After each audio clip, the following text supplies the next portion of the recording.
खाद्यानंदाचा विषय रस्सा. रस्सा म्हटलं की लोकांना लगेच कोल्हापूरच्या तांबड्या पांढऱ्याची आठवण होती. ते तर प्रसिद्ध आहेतच. त्या दोन्ही रस्स्याने कोल्हापूरचं नाव जगभर प्रसिद्ध केलेलं आहे. हा रस्सा त्यापेक्षा जरा साधा, घरगुती असं म्हणा.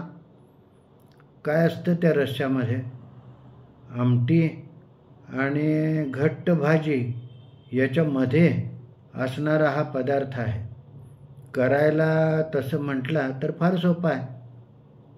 टोमॅटो, कांदा आणि बटाटा हे त्यातले मुख्य घटक असतात. अगदी लहान मुलाला सुद्धा 1-2 वेळा सांगितलं तर करता येईल असा हा पदार्थ आहे. परंतु आपण आपल्याच पदार्थांचं मार्केटिंग करून त्यामध्ये पुढं येऊ शकत नाही, येत नाही. त्यामुळे तो थोडासा मागं पडलेला आहे. किंवा हॉटेलवाल्यांना यात काय लोकांना द्यायचं असं काहीतरी वाटत असेल. पण त्याच रश्श्याचा जरा घट्ट झाला की कुर्मा म्हणून मग तो चांगला खपवता येतो कुठल्याही हॉटेलमध्ये, असं काहीतरी असतं. वास्तविक बटाटा उकडायचा, कांदा परतायचा, टोमॅटो घालायचा, त्यानंतर आलं, लसूण, मिरची यांचं वाटण तयार करायचं आणि परतलेल्या कांदे बटाट्यावर घालून त्यात वाटण घालायचं आणि मग शिजवलेला बटाटा घातला आणि आवडीप्रमाणे कमी जास्त लोक असतील त्याप्रमाणे पाणी घालायचं, झाला रस्सा तयार. असं हे त्याचं बेसिक रूप आहे. पण तो फार नटवतासुद्धा येतो. त्यामध्ये मटारच्या शेंगा घालता येतात, बटाटा तर असतोच, भोपळा घालता येतो.